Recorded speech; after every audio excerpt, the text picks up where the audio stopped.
bisa. Ya, Bisanya ya, lewat oke. Chrome. Ini butuh proses lagi nanti. Bentar, saya bagikan. Yang terakhir.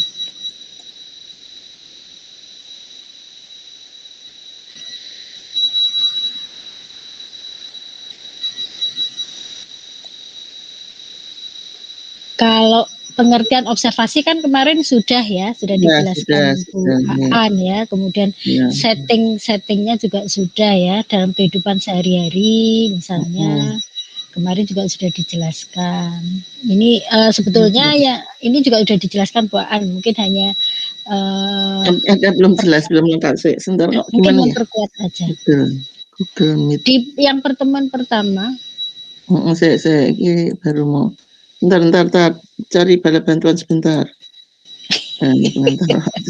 Tadi ini saya copy, saya ini lewat grup tapi kok nggak bisa. Ini. Kalau saya yang share bisa nggak? Sendila bukan Sendila. Sorry. Nah, tidak sih. Buat dulu aja sih.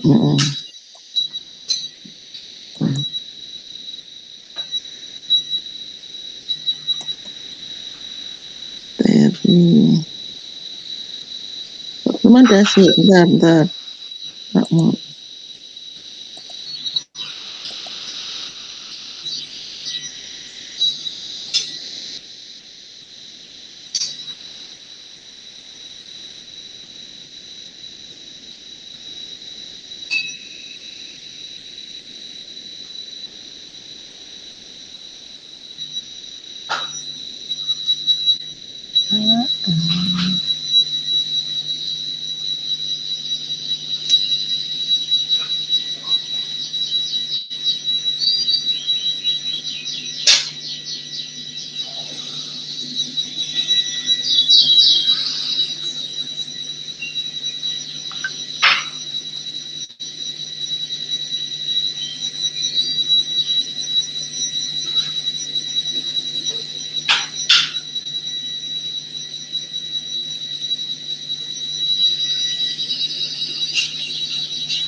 Udah kelihatan?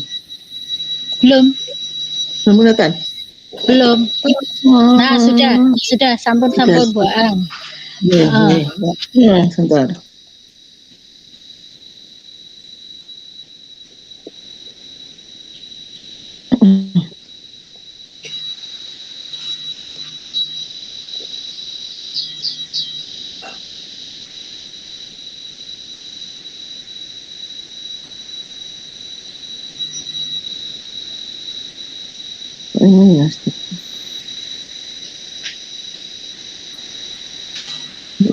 Nah, ini penerapan metode observasi.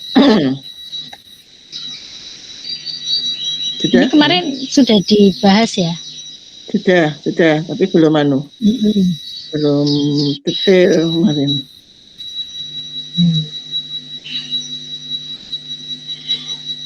Baik. Tadi sih saya sebetulnya sudah salam tapi masih mute. Oke, diulangi ya. Bismillahirrahmanirrahim. Assalamualaikum warahmatullahi wabarakatuh. Waalaikumsalam warahmatullahi wabarakatuh. Hilang lagi tayangannya. Baik, terkait dengan penerapan observasi dalam kehidupan sehari-hari, apakah ada yang masih belum jelas? Ada yang mau ditanyakan? Karena kan kemarin sudah dijelaskan ya sama Bu Aan. Nah, barangkali ada yang masih belum begitu jelas. Silahkan. Kalau mau ada yang ditanyakan. Kan tadi ada setting rumah, setting sekolah, kemudian ya di beberapa setting ya, mungkin untuk kepentingan riset juga itu bisa dengan menggunakan metode observasi. Dan sebetulnya kalau dalam kehidupan sehari-hari secara tidak disengaja atau ini kalian pasti melakukan observasi ya. Sekarang ini kalian sebetulnya sedang melakukan pengamatan juga ya. Mengamati siapa? Ibu. Mengamati Bu Erni dan Bu Aan sebagai pengajar ya. Bagaimana mengajarnya, bagaimana ekspresinya Bu Erni, bagaimana ekspresinya Bu Aan, terus mungkin teman-teman yang lain ketika on cam ya. Nah, sekarang off cam aja juga jadi pengamatan kan sebetulnya. Oh, siapa saja yang off cam? Oh, kok semuanya off cam misalnya.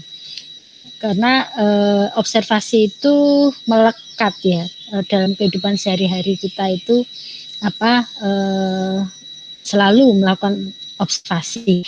Hanya yang kita lakukan dalam kehidupan sehari itu kan tidak terarah ya, tidak ada tujuan-tujuan tertentu. Nah, observasi di sini bagaimana kalau diarahkan atau ada tujuan-tujuan tertentu untuk kepentingan-kepentingan tertentu misalnya gitu. Kalau kemarin yang dicontohkan Bu Aan atau yang disampaikan teman apa?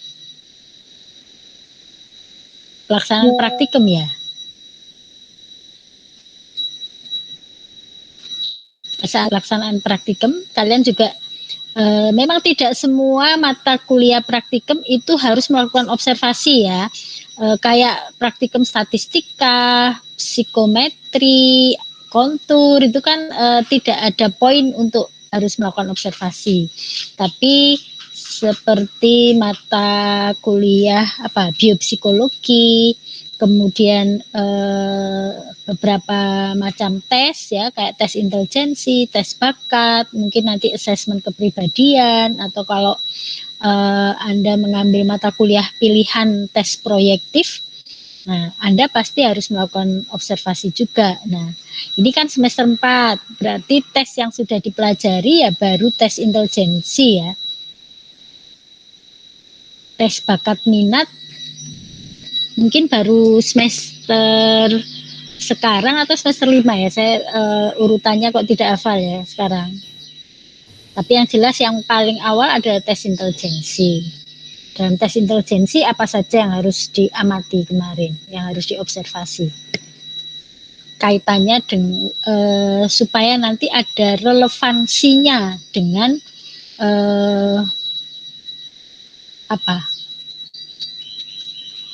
aktivitas yang dilakukan.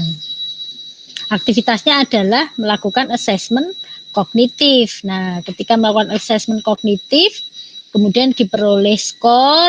Nah, apakah hanya berhenti pada skor saja? Kan Anda harus melakukan observasi ya, supaya nanti memang kalau untuk level S1 hanya sampai skor. Tapi Anda dilatih untuk melakukan observasi. Kalau level profesi itu harus melakukan interpretasi, sehingga observasi ini sangat membantu ketika kita melakukan observasi ketika kita melakukan interpretasi ya. Jadi observasi ini sangat membantu karena kenapa skornya rendah? Misalnya kalau skornya rendah, aspek atau subtes apa yang membuat rendah, kemudian ketika dilaksanakan atau diberikan subtes tertentu, kalau dalam tes Wechsler bagaimana responnya misalnya ya, sehingga skor tersebut rendah untuk subtes itu. Nah itu kan ada maknanya ya, sehingga kita bisa membuat dinamika psikologis profil kognitif individu atau seseorang. Nah itu observasi itu yang berperan ya. Itu kira-kira apa saja yang bisa diobservasi ketika melakukan tes intelijensi?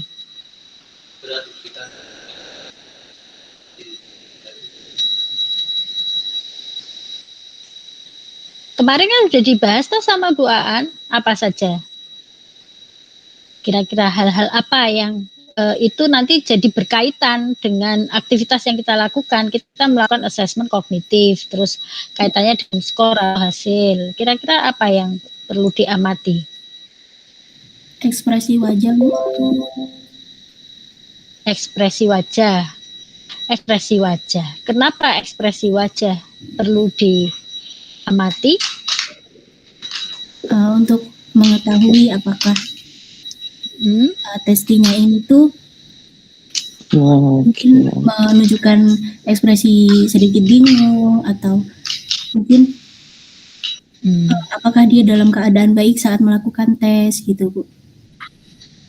Apakah dia dalam keadaan baik atau terlihat bingung gitu ya? Suasana hatinya dia sedang baik atau tidak gitu. Nah, kaitannya dengan emosi atau suasana hati pada saat pelaksanaan tes ya. Apakah dalam suasana baik atau tidak sehingga berpengaruh terhadap respon dia dalam melakukan tes ya. Dalam respon soal-soal tes itu gitu ya. Itu maksudnya. Jadi ekspresi wajahnya untuk melihat emosi. Emosi kaitannya dengan tes apa? Kenapa sih? Oh, tes kognitif kok ekspresi wajahnya perlu dilihat ya. Oke, ekspresi wajah bisa. Oh, secara umum misalnya selama pelaksanaan tes ekspresi wajahnya tampak sedih misalnya atau mungkin tampak marah karena tes itu bukan menjadi keinginan dia misalnya ya. Kalau seringkali untuk anak-anak atau remaja itu datang ke klinik bukan karena kemauan dia ya, tapi orang-orang di sekitarnya ya yang mempermasalahkan, mungkin referral atau rujukan dari gurunya, mungkin dari orang tuanya begitu ya, terpaksa sehingga responnya terhadap pelaksanaan tes juga menjadi berkurang, tidak antusias gitu ya. Nah, karena responnya tidak antusias karena suasana hatinya tidak bagus ya, tidak mood gitu bahasanya anak-anak sekarang, maka hasilnya juga terpengaruh, jadinya menjawabnya jadi semaunya tuh ya. Selain ekspresi tadi, nah itu kalau dikaitkan ya harus ada reasoningnya ya. Kenapa ekspresi wajah kok diamati? Nah, ekspresi wajah itu sebenarnya menggambarkan emosi yang dirasakan, suasana hati yang dirasakan. Nah, suasana hati kaitannya dengan pelaksanaan tes kognitif apa? Yaitu tadi, ini terpaksa atau enggak? Sehingga antusias apa enggak gitu. Kalau antusias, nah mengapa skornya rendah? Oh, tidak antusias sehingga skornya rendah misalnya. Itu kaitannya seperti itu ya. Mungkin selain ekspresi wajah apa lagi?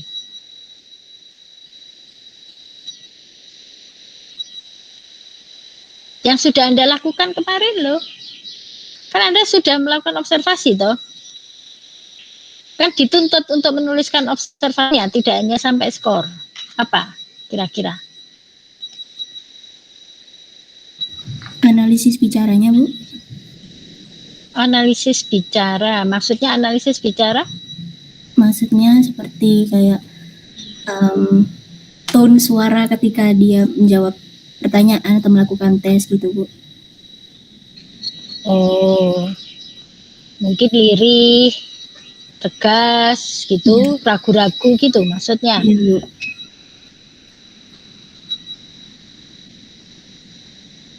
Ya itu bisa juga sih. Cuman yang paling utama kira-kira apa saja sih yang berkaitan dengan masalah kognitif itu yang penting ya untuk diamati. Ayo yang lainnya, masa dari tadi panggilannya siapa Mbak? Atias Abna ini nih, di sini yang tertera namanya. Panggilannya siapa? Atias, Bu. Atias. Masa Atias terus? Ditunjuk ya. Ini kebetulan kok mata saya tertarik ya. Dengan nama Redita Arifan siapa ini? Halo, assalamualaikum. Waalaikumsalam, Bu. Ya, apa Mas? Kira-kira pengamatan yang sudah dilakukan kemarin? Mohon Angkatan maaf, Bu. berapa ini Mas Redita? 21, Bu. Kebetulan kemarin Angkatan 21. Iya. Belum mengambil mata kuliah tes intelijensi.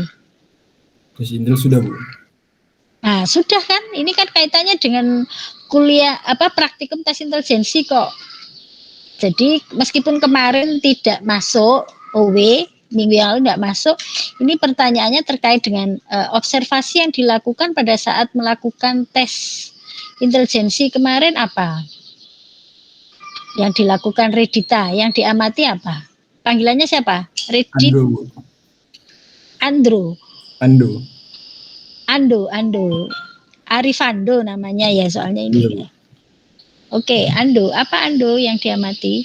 Kalau dalam laporan saya tentang observasinya itu tentang gerak-gerik tubuhnya, Bu. Apa? Tentang gerak-gerik tubuhnya, misalnya kayak anak Gestur tubuhnya. Iya, gestur tubuhnya. Kayak Gestur mungkin tubuhnya anaknya seperti apa? kalau nggak nyaman dia kayak duduknya tuh berubah-ubah gitu, Bu. Oh, terus kaitannya dengan tujuan tes psikologi apa? Kalau duduknya nggak nyaman, gestur tubuhnya itu kan tadi ya harus disesuaikan dengan tujuan ya, harus disesuaikan dengan tujuan dilakukan observasi itu untuk apa? Oh, ini kan karena aktivitasnya praktikum tes intelijensi, berarti yang berkaitan dengan masalah intelijensi, gitu misalnya. Oke, tidak. Bisa saja tadi ada mimik muka, ekspresi, terus ada tone ya suara, kaitannya dengan suasana hati ya. Nanti suasana hati kaitannya dengan intelijensi apa?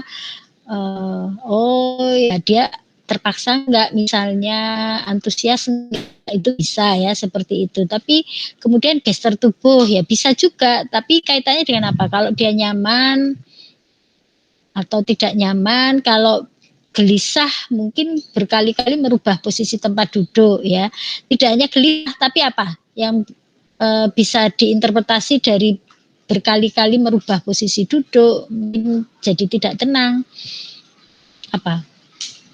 Selain tidak nyaman, mungkin kecemasan ya. Oh, mungkin Testi mengalami cemas. Nah, gitu. Nah, cemas ini berpengaruh nggak dengan hasil tes intelijensi? Berpengaruh. Kira-kira berpengaruh ya. Nah, jadi tidak hanya berhenti pada gestur tubuhnya ini aja gitu, tapi harus ada reasoningnya kenapa gestur tubuh bisa harus diamati juga. Nah, kaitannya apakah selama pelaksanaan Testi itu cemas atau tidak, kemudian nyaman apa tidak. Nah, orang yang tidak nyaman misalnya tidak nyamannya karena apa? Apakah kursinya yang bikin tidak nyaman? Nah, kan itu juga penting ya. Kalau duduknya tidak nyaman sehingga dia ingin segera selesai. Akhirnya menjawabnya jadi sekenanya karena ingin cepat-cepat selesai. Nah, itu kan juga berpengaruh terhadap perolehan skor ya. Gitu.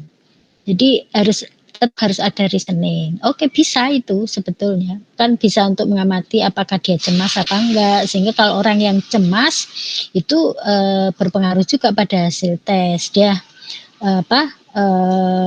mungkin apa yang sudah diingat itu jadi hilang misalnya ya, jadi kayak blocking kalau orang cemas itu ya.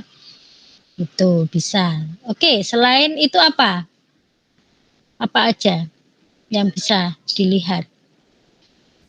Konsentrasi anaknya, Bu.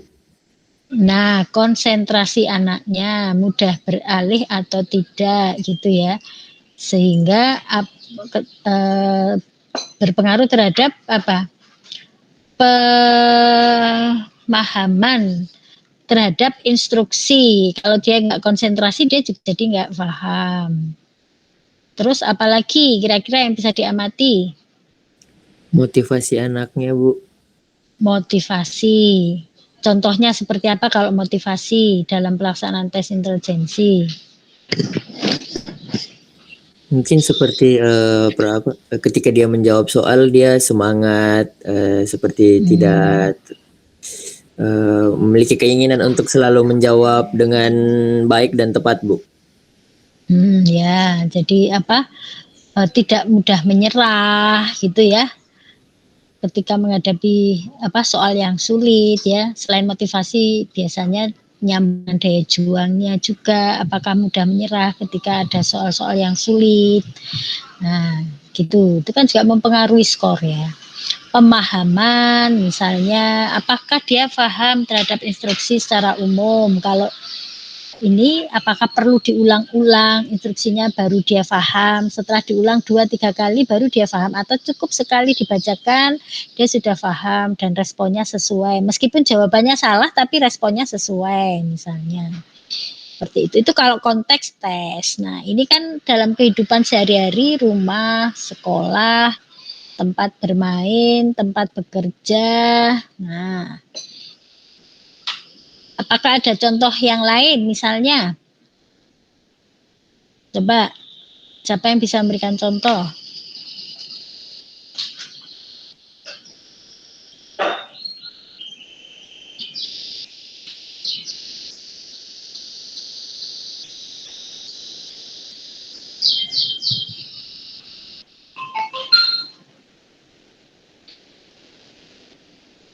Tidak ada kok, diam. Setting sekolah misalnya apa kalau setting sekolah? Kalau tadi kan setting apa? Praktikum ya, pada saat praktikum. Nah, ini kalau setting sekolah apa misalnya?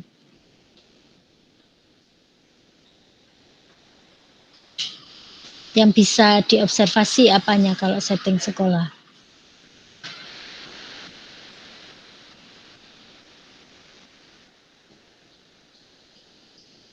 Sekolah itu ada apa tuh? Ada unsur apa tuh? Fasilitas. Fasilitas kaitannya dengan apa? Fasilitas kaitannya dengan apa, Mbak Indah? Ya. Kenapa kok fasilitas yang diobservasi di setting sekolah?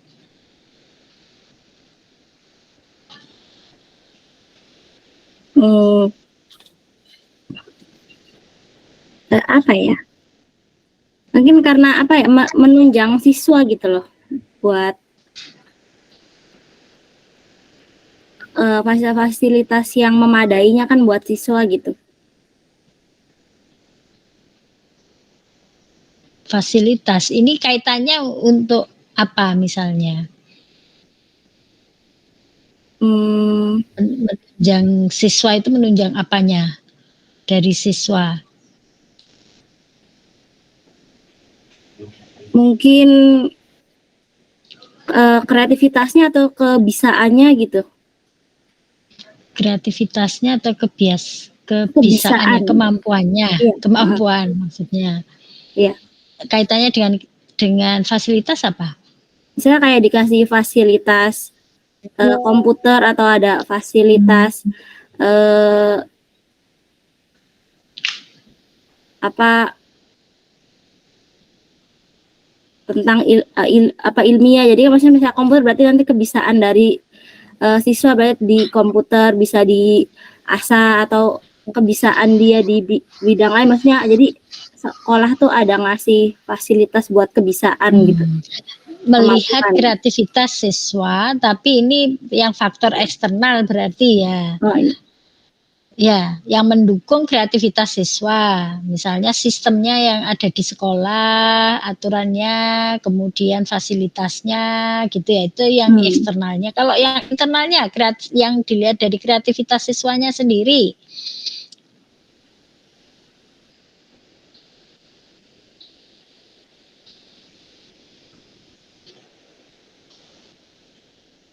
Misal metode belajarnya, Ibu, masuk nggak? Metode belajarnya, oke, metode belajar masuk. Metode belajar yang seperti apa misal? Misal di tingkat sekolah dasar, gurunya mengajak untuk mengerjakan teka-teki misalnya. Itu kan mengasah kemampuan otak juga untuk siswanya. Gurunya metodenya salah satu membuat teka-teki untuk mata pelajarannya itu. Selain itu apa?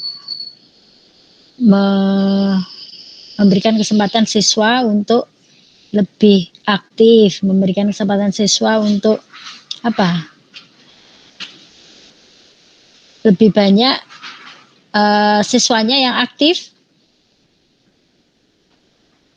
antara lain dengan apa misalnya?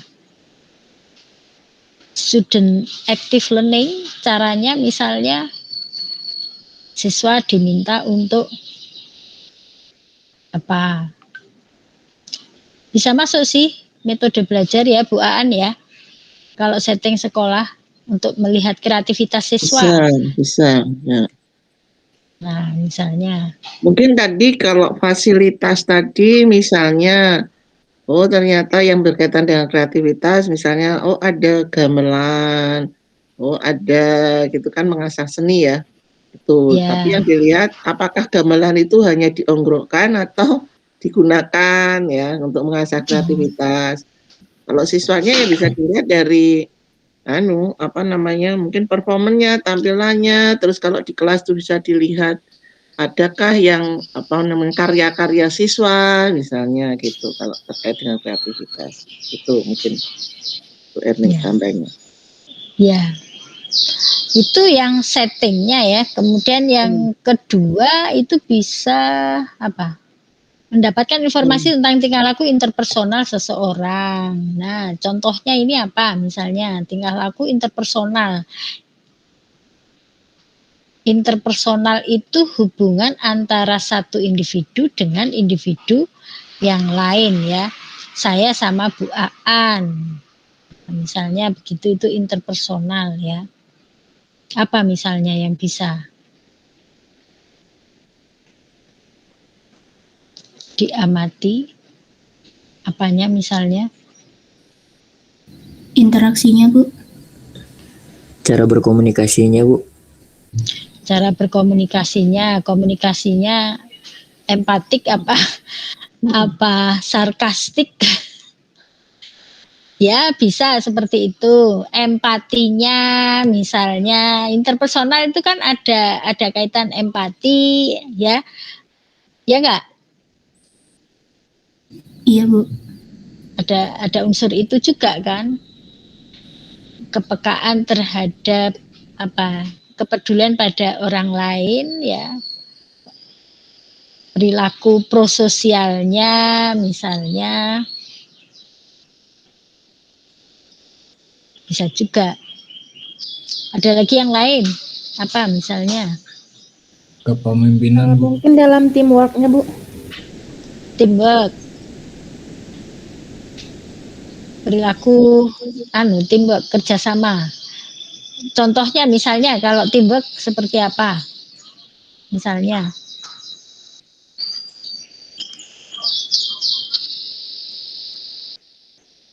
Anda punya bayangan apa dengan oh ya mungkin teamworknya gitu.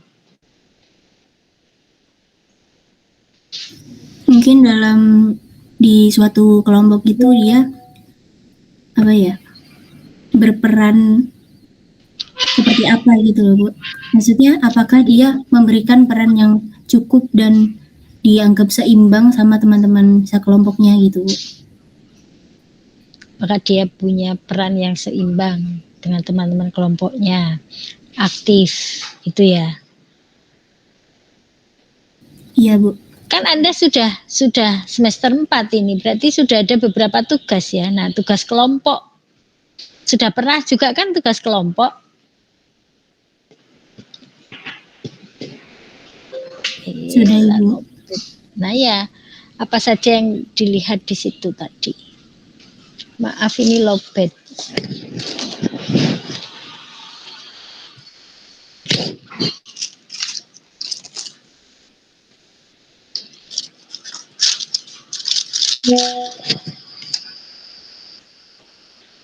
Ketika temannya misalnya bertanya ada kesulitan, dia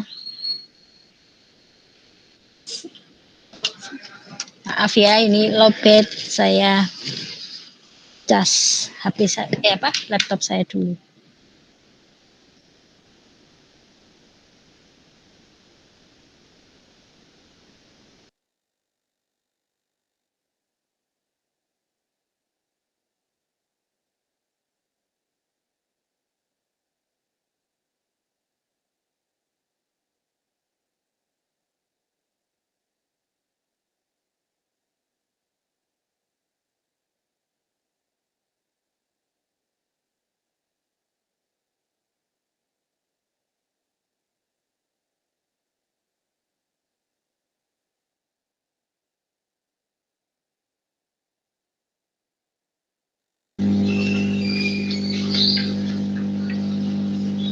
Ya bisa juga teamwork, komunikasinya, apakah komunikasinya empatik, apa sarkastik ya, interpersonal ya, karena ini interpersonal. Mungkin bisa lanjut Bu Aan.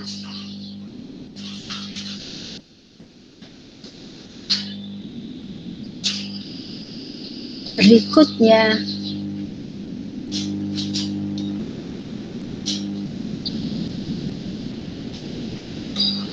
tadi yang 3 tadi. Nah, untuk menyelidiki tingkah laku yang relatif sering dilakukan ya, perilaku sehari-hari yang sering dilakukan seperti apa gitu ya. Untuk mengevaluasi perkembangan perilaku dari waktu ke waktu ya, ini misalnya kalau kasus-kasus atau masalah perkembangan ini anak usia sekian sampai, kalau kepentingan penelitian perkembangan itu biasanya yang dilakukan adalah longitudinal ya, dari waktu ke waktu, dimulai dari usia berapa bulan sampai usia berapa tahun. Nah, perkembangannya seperti apa, kapan mulai bisa merangkak, mulai bisa berjalan, mulai bisa bicara dan seterusnya ya.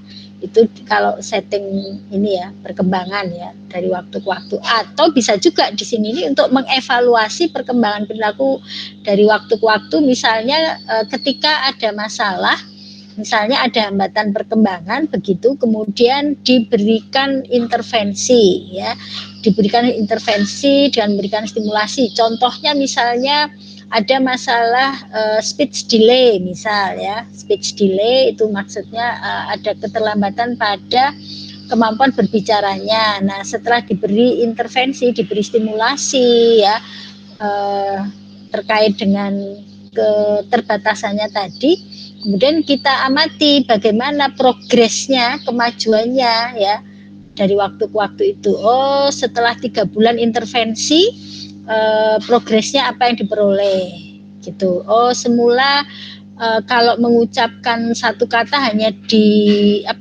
diucapkan suku kata belakangnya saja.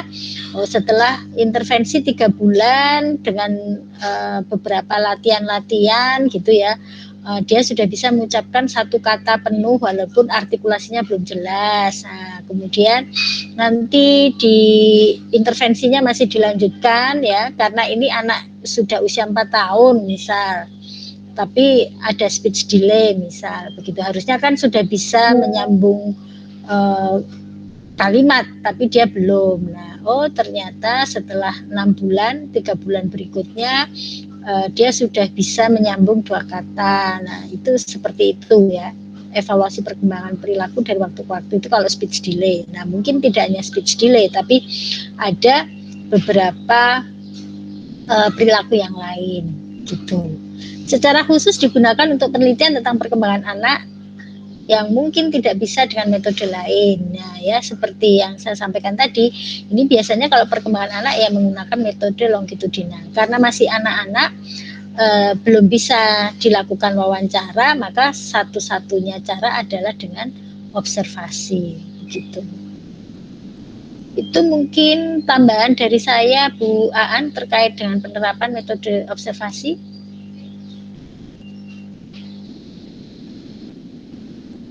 Kemudian etika ya? Etika, benar. Yang dimaksud dengan etika itu ketika kita akan melakukan observasi itu perlu mempertimbangkan hal-hal yang terkait dengan masalah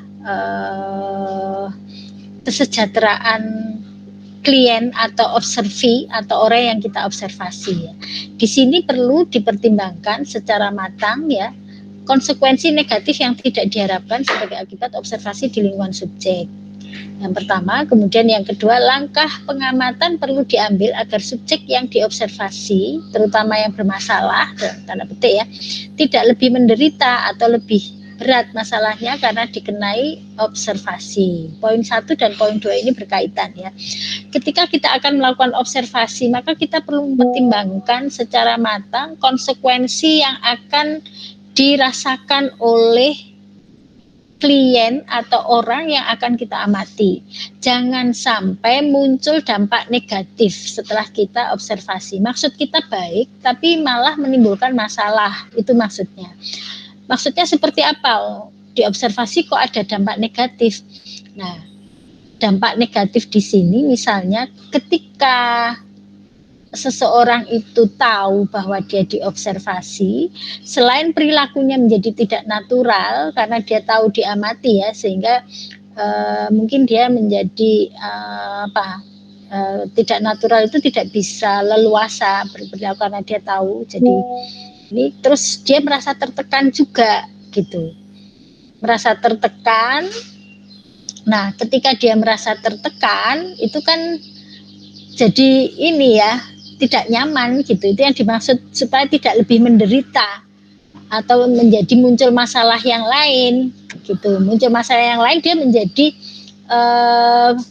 tidak pede, menjadi tertekan, menjadi stres gitu. Apalagi kalau orang lain pun tahu bahwa dia yang diamati, sehingga orang-orang mungkin ada pandangan-pandangan negatif terhadap orang yang kita amati, begitu ya. Nah, kalau orang-orang lain juga tahu, dia semakin tertekan. Nah, maka akan muncul masalah-masalah yang semula sosialisasinya tidak bermasalah, menjadi bermasalah, mungkin jadi menarik diri, misalnya. Apalagi kalau dampak negatifnya sampai dia dibully, misalnya. Oh, itu loh si A kemarin sampai dilihat, soalnya dia sering kalau misalnya ini di kelas suka jalan-jalan. Nah, kemarin itu ada loh mbak-mbak yang datang ke kelas mengamati dia. Nah, misalnya karena orang lain tuh tahu bahwa yang diamati si A misalnya, sehingga jadi bahan gunjingan, jadi bahan bulian misalnya. Itu dampak negatif. Kadang-kadang kalau tidak ada sosialisasi yang benar, itu muncul konsekuensi negatif seperti itu. Nah, akibatnya kan klien ini menjadi tertekan. Nah, kalau dia tertekan, yang semula sosialisasinya tidak masalah, dia menjadi menarik diri. Nah, itu maksudnya pertimbangan etis. Jadi kita harus mempertimbangkan hal-hal tersebut. Maka ketika kita akan melakukan observasi, bagaimana supaya tidak muncul dampak negatif itu. Nah, salah satu contoh yang sering kami lakukan, yang saya sama Bu Aan dulu, Bu Aan ini, beliau ini mendua dalam arti minat utamanya industri dan organisasi, tapi dulu juga minat juga di klinis-klinis lah gitu. Sehingga pernah juga aktif di satu lembaga tumbuh kembang anak gitu ya. Nah, kalau anak ini dibawa ke klinik sudah mengenal kita ya, ternyata dari hasil intake interview dengan orang tuanya, mungkin juga dengan anaknya, kita punya dugaan kayaknya ada masalah juga ini di sekolah. Terus kita juga ingin memastikan apakah memang benar ya yang diceritakan orang tuanya ini, apakah gejala-gejala ini selain di rumah, di sekolah juga ada ya. Karena ada beberapa diagnosa klinis itu baru bisa ditegakkan kalau minimal munculnya 2 situasi misalnya. Nah, di rumah sudah muncul itu, di klinik juga sudah muncul, tapi benar nggak ya kalau di sekolah juga muncul gitu. Nah, kita memastikan mau observasi sekolah ya, mau school visit gitu. Maka kalau anak ini sudah mengenal saya dan Bu Aan, yang ditugaskan melakukan observasi ke sekolah bukan saya dan Bu Aan, karena anak ini tahu sudah kenal kita, sehingga nanti dia jadi nggak natural lagi. Dia akan mengerti bahwa kedatangan kami ke sekolah itu untuk dia kan gitu. Maka kita menugaskan asisten psikolog yang lain gitu, yang belum dikenal. Nah, nanti memperkenalkan dirinya di kelas itu, misalnya kalau kita ingin ikut bersama di dalam kelas ya, untuk melihat atau membantu bapak atau ibu guru dalam proses belajar mengajar saat itu, sehingga kan semua siswa yang diamati, tidak hanya dia saja gitu. Nah, yang akan lebih bagus biasanya untuk menghindari dampak-dampak negatif ini memang observasi partisipan ya. Itu yang lebih bagus. Sehingga tidak semata-mata kita hanya duduk mengamati terus mencatat gitu. Tapi kalau kita ikut terlibat dalam kegiatan observi atau orang yang kita amati itu kan terselubung ya. Nah, memang akan lebih bagus kalau observasi partisipan itu, sehingga klien tidak tahu kalau sebetulnya dia juga diamati. Cuman memang kelemahannya karena kita partisipan sehingga mungkin tidak kaitan dengan mencatat perilaku-perilaku yang muncul itu loh, karena kan kita terlibat langsung dalam kegiatan. Jadi kita mengandalkan ingatan akhirnya, padahal ingatan kita pasti ada keterbatasan. Itu beberapa masuk dalam kelemahan mungkin ya, dan keuntungan observasi ya. Tentunya bisa dibantu dengan kalau misalnya di ruang bermain, di indoor enak meskipun kita partisipan ya. Mungkin ada CCTV yang dikemas tidak diketahui ya. Jadi tidak menonjol bahwa itu CCTV gitu, diletakkan di sudut-sudut tertentu gitu, kita melakukan kegiatan bersama dengan klien. Nah, klien kan nggak tahu kalau kita amati. Nanti kita kalau ada ingatan yang lupa kan kita bisa putar kembali CCTV itu. Gitu. Itu yang dimaksud pertimbangan etis dalam melakukan observasi. Jadi kita harus pertimbangkan beberapa hal tersebut ya. Jangan sampai orang yang kita observasi itu kemudian malah bermasalah gitu. Gitu. Apakah ada pertanyaan?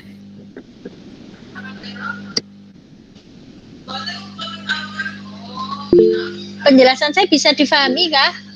Oh ya, ini Mbak Atias present. Bu, apa Mbak?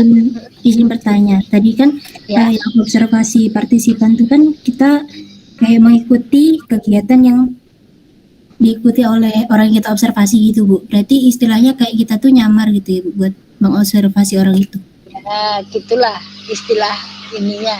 Ya, jadi kita terlibat kegiatan. Kalau misalnya bermain ya, kalau dengan anak-anak bermain ya kita ikut bermain di situ. Itu yang partisipan. Kalau misalnya apa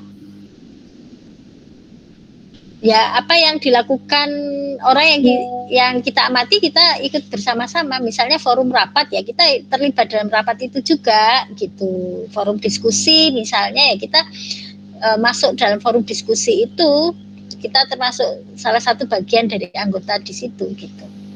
Misalnya demo misalnya ya, kita juga ikut di tengah-tengah itu. Misalnya seperti itu. Kalau penelitian sosiologi itu biasanya banyak yang partisipan juga ya. Jadi kita ikut terlibat aktivitas mereka, gotong royong, kerja bakti misalnya. Kita ikut terlibat kerja bakti juga di situ. Misalnya seperti itu. Itu partisipan. Terima kasih. Ya. Yang lain? Tidak ada? Itu yang bisa kami sampaikan ya, yang terkait dengan pertimbangan etis itu. Makanya sebelum melakukan observasi perlu kita tentukan mau partisipan non partisipan. Kalau non partisipan kira-kira yang aman nyaman, nah itu nanti seperti apa ya gitu. Itu harus kita pertimbangkan supaya tidak muncul konsekuensi negatif tadi ya gitu. Aten Bu Aan. Nggih. Matur Bu Erni. Oke, itu ya. Ini mengulang sedikit materi yang kemarin ya. Ini saya stop share dulu. Kita akan masuk pada materi hari ini. Dan mungkin sebagai informasi, selama bulan puasa jam perkuliahan di setiap SKS dipotong 5 menit ya Bu Erni ya? Ya, berarti dipotong 15 menit. 15 menit. 15. 20 menit kan ya, SKS. 20 menit ya, gitu. Baik, saya share dulu.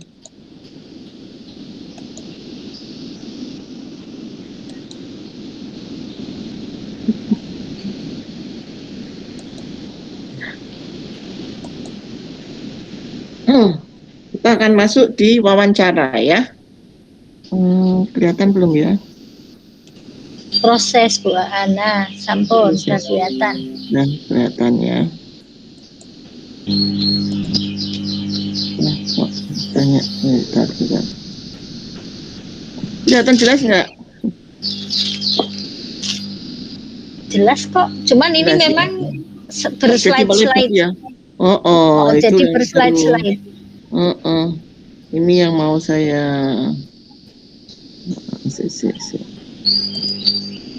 Aduh, kok jadi berslide-slide ini? Bentar ya, maaf sebentar. Ini kalau begini nih, saya tutup dulu.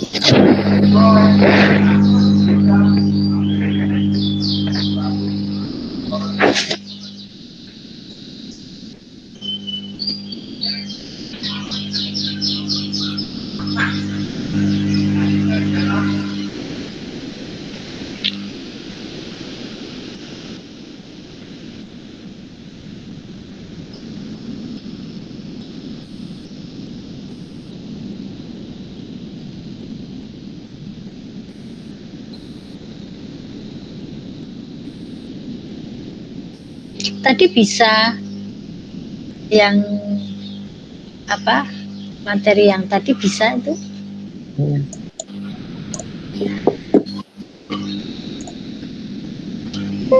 Sudah? Masih slide-slide? Masih slide-slide? Masih. Oh, masih ya? Padahal Iya. saya masih slide-slide ya. Ini. Padahal tadi bisa Bu Aan.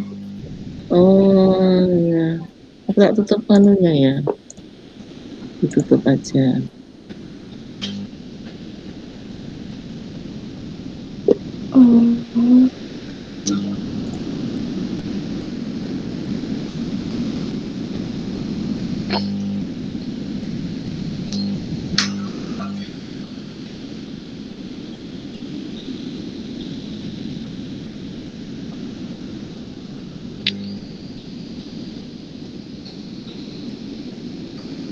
Sambil presensi ya teman-teman, jangan lupa, jangan sampai nanti di akhir-akhir baru protes, saya lupa belum presensi, terus siapa saksinya, siapa, nanti malah ribet ya. Sekarang saya ingatkan, tolong sambil presensi.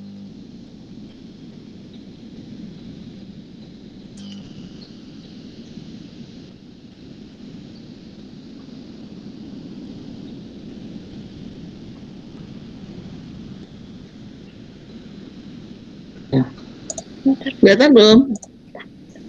Kelihatan tapi masih slide-slide banyak. Slide. Ini ada 4 kali 3 ada 12 Iya, slide. betul.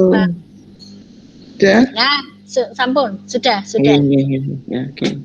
Baik, nih kita sekarang bicara tentang tipe metode wawancara ya dan kualifikasi. Ini yang observasi penjajakan nanti masuk di pertemuan ketiga besok ya. Tipe wawancara, jadi tipe metode wawancara itu ada wawancara yang tidak terstandar. Ya. Kemudian wawancara yang terstandar. Wawancara terstandar itu terbagi jadi 3, terstruktur, semi terstruktur, dan tidak terstruktur. Nah, apa wawancara tidak standar? Ya, kemudian ketiga adalah kuesioner dan focus group discussion. Ini adalah metode wawancara. Ada sebetulnya yang terkait dengan observasi itu ada focus group discussion dan leaderless group discussion. Kalau leaderless group discussion adalah masuk di observasi. Kalau focus group discussion ini adalah wawancara tapi dalam bentuk kelompok ya. Nanti akan dibahas di pertemuan terakhir ya. Di pertemuan terakhir ya.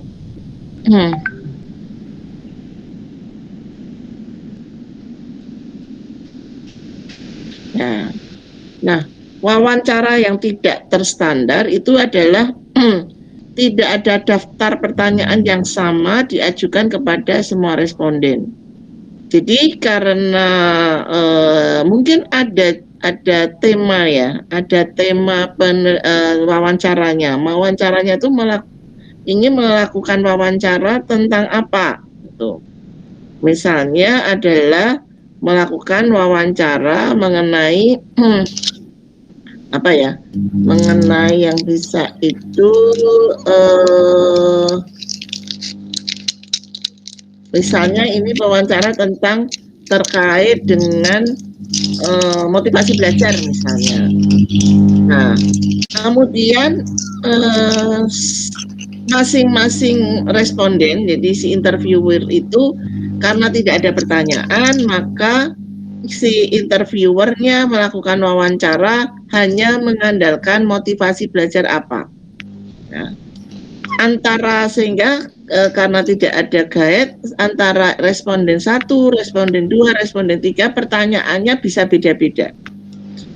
Karena pertanyaannya bisa beda-beda, ya, sehingga tidak dapat disimpulkan secara statistik untuk merefleksikan jumlah respon kelompok atau membandingkan antara respon individu dengan individu yang lain.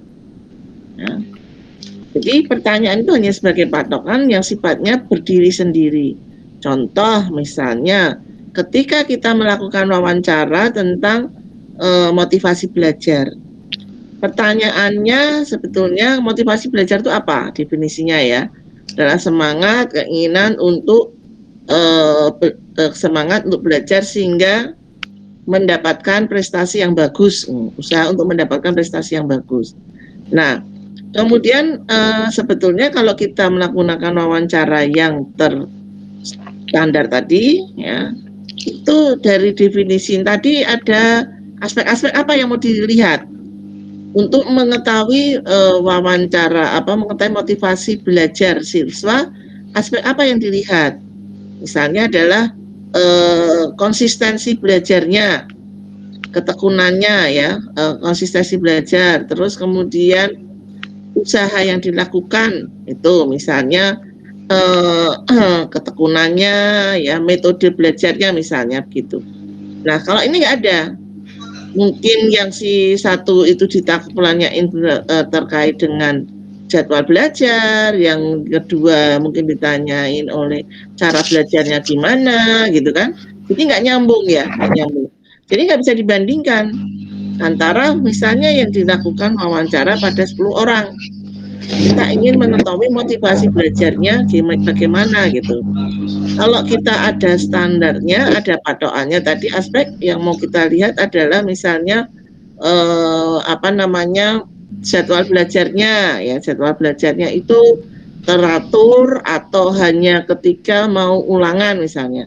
Kalau semua ditanya begitu, nanti dari jawabannya kita bisa menyimpulkan berapa orang yang jadwal belajarnya itu teratur ya, meskipun jamnya berbeda-beda tapi teratur, misalnya sehari dia belajar 2-3 jam gitu ya.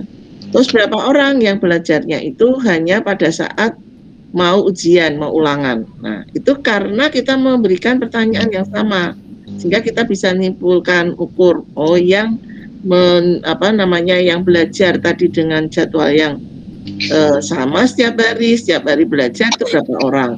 Tapi kalau tidak terstandar tadi, ada yang tanya jadwalnya, ada yang tanya cara belajarnya, jadi nggak bisa disimpulkan.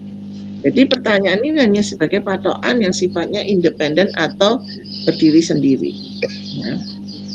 Nah, kemudian wawancara yang tersandar itu adalah wawancara yang didesain dengan daftar pertanyaan yang sama untuk semua responden. Kategori jawaban responden dapat dibandingkan dan diklasifikasikan. Ya. Dibandingkan tadi adalah berapa, misalnya klasifikasinya adalah misalnya berapa orang yang terjadwal setiap hari. Nah, kemudian dalam terjadwal setiap hari, kemudian diklasifikasikan yang terjadwal setiap hari, jamnya itu yang belajar hanya 1 jam berapa orang, yang belajarnya 2 jam berapa orang gitu ya. Nah, itu bisa diklasifikasikan. Kemudian dibandingkan dan diklasifikasikan ya, tadi dibandingkan yang wawancara belajar itu secara rutin berapa, yang hanya pada saat ujian berapa. Kemudian nanti yang saat belajar yang pada saat setiap hari diklasifikasikan lagi, yang 1 jam, hanya 1 jam, 2 jam dan seterusnya. Kemudian ada 3 macam wawancara terstandar ya. Wawancara terstruktur, semi terstruktur, dan tidak terstruktur.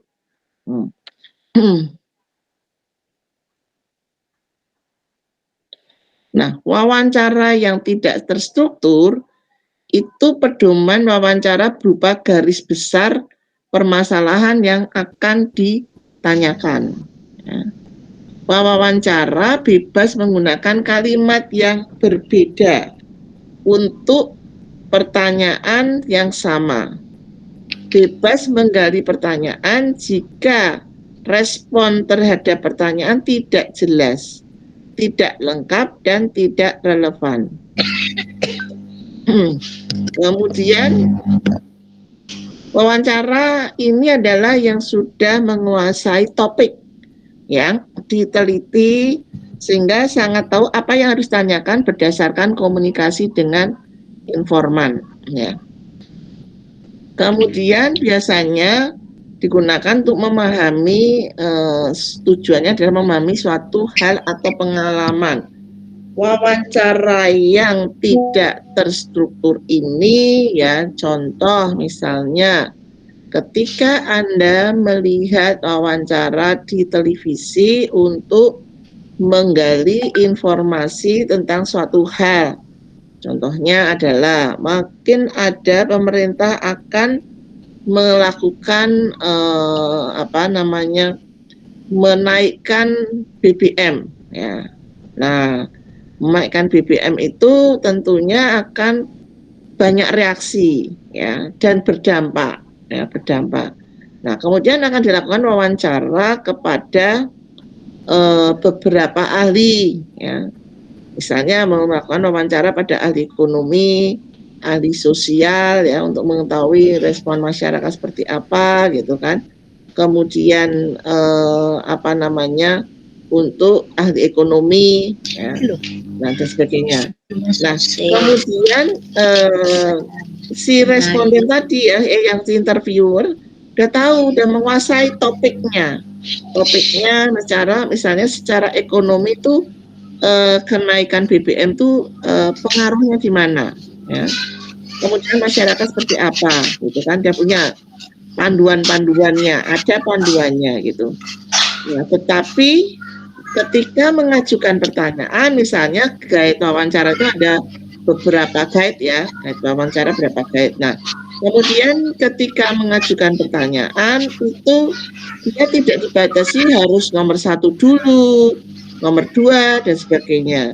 Mungkin untuk yang pertama misalnya terkait dengan pertanyaan untuk ahli ekonomi. Bagaimana dampak kalau nanti ada kenaikan BBM?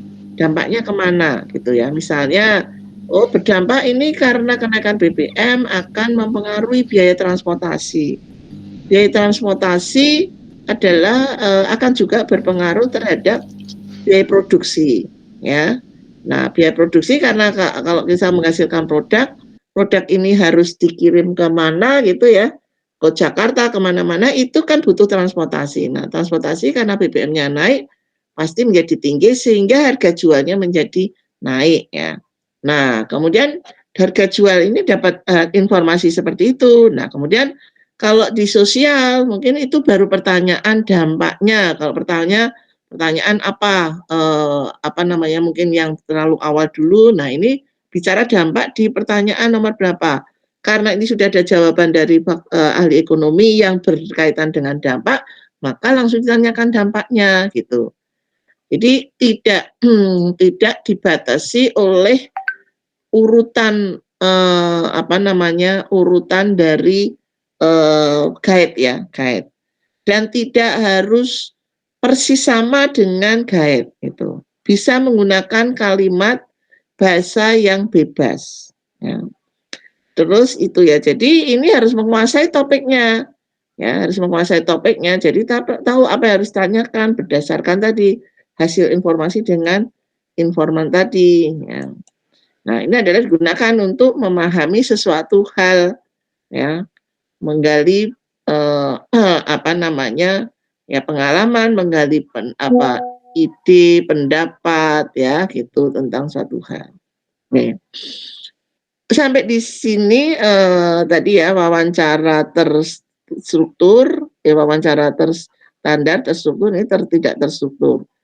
Kemudian wawancara tidak terstruktur, kekuatannya adalah memungkinkan wawancara menyesuaikan pertanyaan pada kasus individual. Jadi memungkinkan wawancara mengikuti cara mendalam hal yang tampak relevan dan produktif. Jadi karena tadi ya satu menguasai topiknya, kemudian sudah ada guide-nya urutan. Tapi begitu dari pertanyaan yang diajukan oleh interviewer itu jawabannya sudah mengacu, sudah menjawab untuk pertanyaan nomor berapa gitu ya, maka itu tidak perlu ditanyakan. Nah ini yang seringkali terjadi misalnya adalah wawancara pada saat untuk seleksi karyawan. Kalau seleksi karyawan itu biasanya ada beberapa aspek yang mau kita gali terkait dengan pekerjaan yang akan dilakukan. Misalnya karena ini berkaitan dengan pekerjaan marketing ya, salesman menjual, maka ada beberapa yang digali. Pertama adalah interpersonal, kemampuan komunikasinya, kemudian daya juangnya, kemudian mungkin motivasi ya. Daya juang itu penting karena dia harus melakukan pendekatan pada calon pembeli yang sama sekali dia belum tahu produknya ya. Terus kita melakukan pendekatan sehingga dia mau membeli, dan kemungkinan seorang penjual sales itu juga ditolak-tolak. Bagaimana dia tetap berjuang untuk mendapatkan calon pembeli. Nah, contohnya misalnya kita mau menggali, kita mengawali dengan karena ini fresh graduate, pertama kita wawancara. Ketika kuliah, kemudian apa permasalahan yang dihadapi, kegiatannya apa, ya. Nah, dari situ kemudian kita tahu permasalahan dihadapi pada saat kuliah ya, ketika ada keluarganya mengalami kesulitan ekonomi misalnya. Dengan kesulitan ekonomi sehingga dia antara bekerja dan antara kuliah dan dia terpaksa mengambil waktu di luar sekolah untuk bekerja misalnya. Dan di situ dia menceritakan bagaimana supaya dia tetap mendapatkan nilai yang baik ya, membagi waktunya misalnya di saat sela-sela dia bekerja dia belajar ya, kemudian nanti setelah pulang malam dia harus belajar lagi supaya mendapatkan nilai yang bagus dan dia bisa mendapatkan nilai bagus. Berarti itu adalah daya juang yang ketika kita melakukan wawancara di awal untuk mengetahui kegiatan, mengetahui ini sudah kita dapatkan, maka pada aspek pada aspek tadi daya juangnya nggak perlu ditanyakan lagi gitu ya, karena kita sudah mendapatkan. Jadi memungkinkan menyesuaikan pertanyaan pada kasus individual, kan sudah dapat, kita nggak melakukan yang lain. Nah ini wawancaranya adalah mendalam ya, relevan dan produktif ya. Jadi karena tadi cuman kelihatannya adalah hanya menggali kegiatan ya, kegiatan dan aktivitas dan permasalahan pada saat dia kuliah gitu kan. Tapi kita dalemi begitu gimana? Oh saya sempat nilai agak drop. Kenapa? Ya gitu kan, di dalam ini probing. Oh pada saat itu keluarga saya sedang mengalami masalah ekonomi sehingga ada kesulitan, hampir saja saya tidak boleh melanjutkan sekolah. Terus apa yang dilakukan gitu kan? Oh saya kemudian bekerja, saya ingin bisa lulus sesuai karena ini menjadi cita-cita saya. Terus apa yang Anda lakukan? Saya bekerja. Terus bagaimana? Nah, itu kan sesuatu yang kita gali terus ya secara mendalam ya.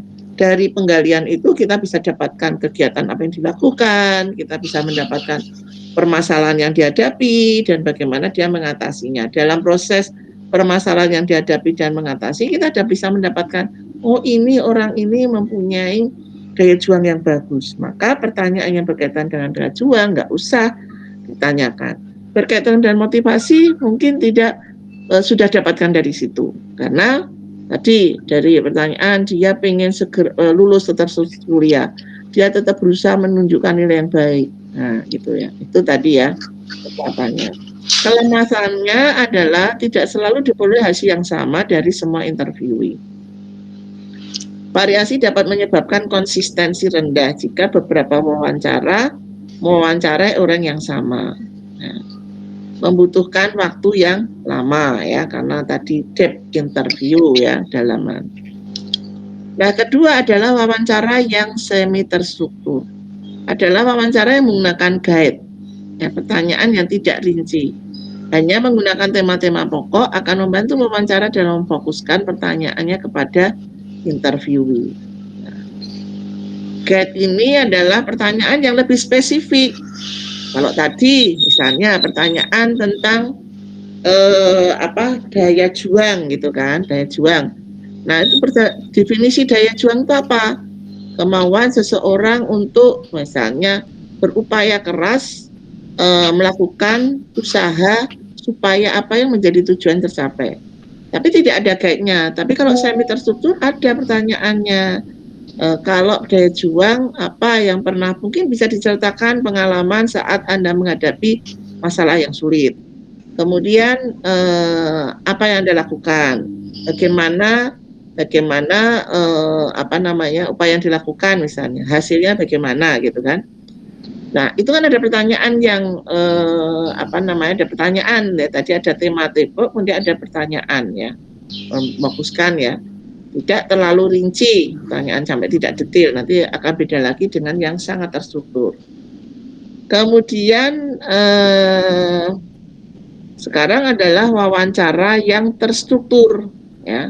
Guide pertanyaannya itu detail, spesifik, dan pewawancara menyesuaikan pertanyaan itu. Ini biasanya pertanyaan ini terstruktur itu digunakan untuk melakukan survei, ya. Pernah nggak Anda disurvei tentang didatangi biasanya itu setiap tahun ada tentang kependudukan ya, demografi pendudukan. Jadi ditanyakan keluarganya berapa gitu kan. Kemudian keluarganya berapa, sudah pendidik sekolahnya apa saja. Nah, kemudian kalau tidak ada, misalnya ada berkeluarga, mungkin terkait dengan keluarga, pendidikan di mana, ada biaya pendidikan gitu ya. Pertanyaan tadi berdasarkan keluarga, punya anak, nomor 2, keluarga punya anak, anaknya berapa ya. Kemudian kan ada 1, 2, 3 dijawab, anaknya 3. Nah, kemudian pertanyaan keempat adalah berapa sekolahnya di mana gitu kan, sekolah pendidikannya apa, SMA 2 orang, SMP 1 misalnya. Terus biaya pendidikannya adalah yang SMP berapa, SMA berapa, sehingga diperoleh data pendidikannya total berapa. Tapi misalnya kalau pertanyaannya adalah keluarga ternyata tidak punya anak, maka pertanyaannya akan langsung meloncat 1, 2, 3, 4 itu nggak tanyakan. Nah, pertanyaan kelima itu adalah berapa biaya kehidupan sehari-hari, biaya makannya, biaya untuk biaya transportasi dan sebagainya. Ya, itu jadi pewawancara harus mengikuti aturan yang sudah dibuat. Ya, tidak boleh dia pertanyaan pertama ini kemudian loncat ya. Loncat pada pertanyaan berikutnya yang nomor berapa itu nggak boleh, harus urut ya. Jadi menyesuaikan pertanyaan pada gaya tersebut. Nah, kekuatannya adalah variasi jawaban responden dapat dibatasi sehingga terfokus pada topiknya saja. Ya. Jadi tadi cuma dilihat poinnya, ya. Oh 3, 4 jadi angka, jadi bisa lebih topiknya saja. Kesalahan akibat teknik dapat diminimalisir, ya karena tadi ya urutannya. Kalau teknis itu misalnya, oh ternyata ada yang belum ditanyakan gitu. Padahal kita nggak ketemu lagi. Kalau seleksi kita nggak ketemu lagi. Mana nih gitu kan? Ada yang lupa tanyakan. Kalau ini karena runtut, teratur semua, pasti akan dapat terhandle ya, dapat didapatkan datanya. Jadi tadi kekuatannya, kelemahannya respon yang diperoleh rasional, tetapi tidak bisa mengungkap dimensi emosional dimensi emosionalnya sangat rendah. Beda tadi dengan wawancara tadi ya, yang tidak terstruktur tadi ya, kemudian juga wawancara semi terstruktur, kita bisa mendalam ya, karena ada area kalau tadi sudah dibuat menjadi sesuatu yang baku ya, itu kekuatan dan kelemahan dari wawancara terstruktur. Ya, ada pertanyaan sampai di sini? Sudah bisa membedakan antara wawancara tidak terstandar, wawancara terstandar ya. Kemudian dari wawancara terstandar itu ada terstruktur, tidak terstruktur, semi terstruktur. Ada pertanyaan? Saya izin bertanya, Bu. Oke. Ibu, saya masih belum bisa membedakan antara wawancara yang tidak terstandar dengan wawancara terstandar yang bagian tidak terstruktur itu, Bu. Itu kan sama-sama tidak menggunakan list pertanyaan ya. Terus cara membedakannya bagaimana ya, Bu? Oh, kalau bedanya gini, wawancara tidak terstandar itu hanya diberikan tema besarnya, ya. Tema besarnya. Jadi tema besarnya itu adalah tadi ya, misalnya kita akan menggali motivasi belajar. Ya, udah motivasi belajar.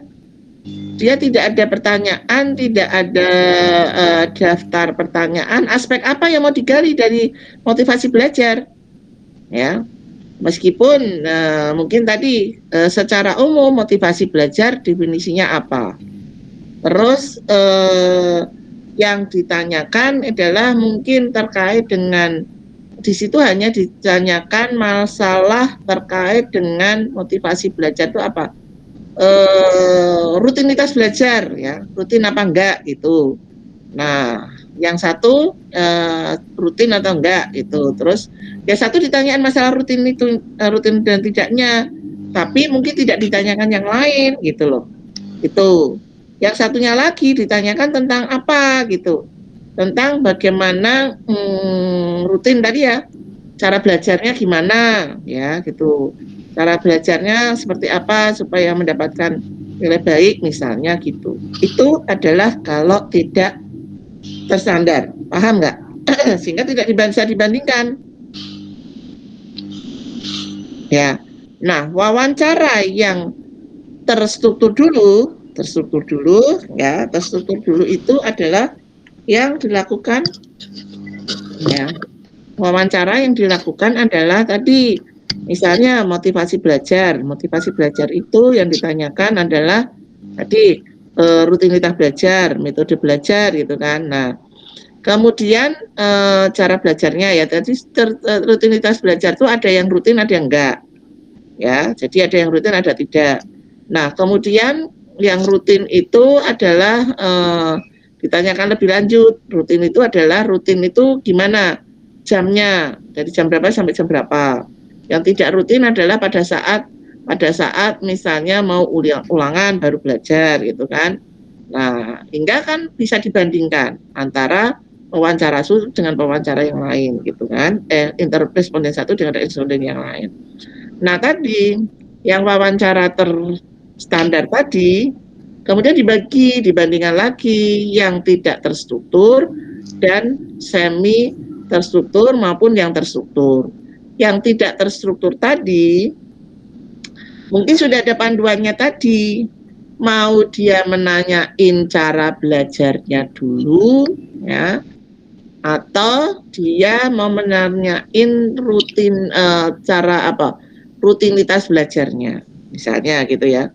Nah, ada cara belajarnya, tetapi ketika dia menanyain rutinitas belajar, ternyata si responden tidak hanya menyatakan bahwa saya itu belajar setiap hari, ternyata begitu.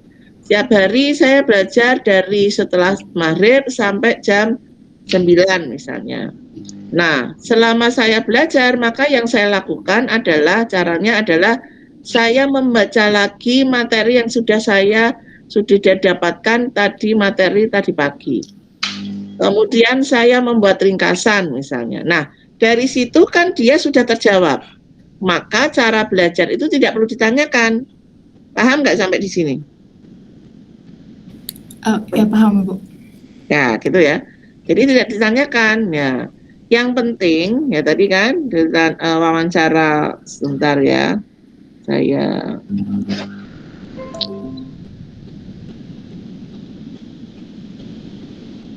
ya. Wawancara tidak terstruktur ya.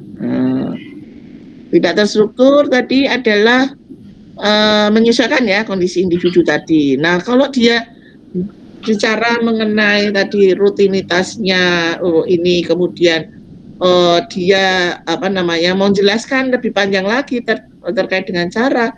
Jangan dulu nanti saya ini pertanyaan dulu. Enggak, ya udah kita gali terus, semakin kita gali ternyata jawabannya sudah bisa menjawab pada pertanyaan berikutnya gitu. Nah, sehingga itu tadi ya tidak perlu ditanyakan. Nah, tapi di dalam wawancara tidak terstruktur itu, maka si pewawancara harus menguasai topik. Ya, jangan seringkali gini, mahasiswa atau mungkin pada saat pada saat mau melakukan penelitian, saya akan menggunakan wawancara tidak terstruktur. Ya. Wawancara tidak terstruktur gimana? Ya, jadi tidak terstruktur nanti spontan di sana, nggak bisa begitu. Karena ketika kita melakukan wawancara itu tools ya. Jadi kita sudah punya alat. Nah, tadi alat itu ya, tema besarnya apa gitu kan, definisinya, terus kemudian apa yang mau di aspek-aspek apa yang digali misalnya gitu ya. Nah, sehingga kalau tadi dengan cara yang tidak terstruktur ini, dia harus menguasai topiknya. Kira-kira gambaran orang yang memiliki motivasi belajar tuh begini ya. Kalau orang yang motivasi belajarnya tinggi itu kriterianya begini gitu kan.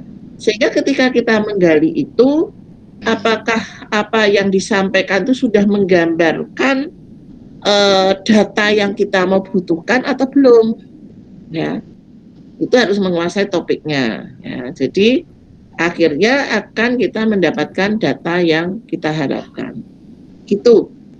Bisa membedakan, Mbak? Bisa, Bu, terima kasih. Oke, lanjut ya.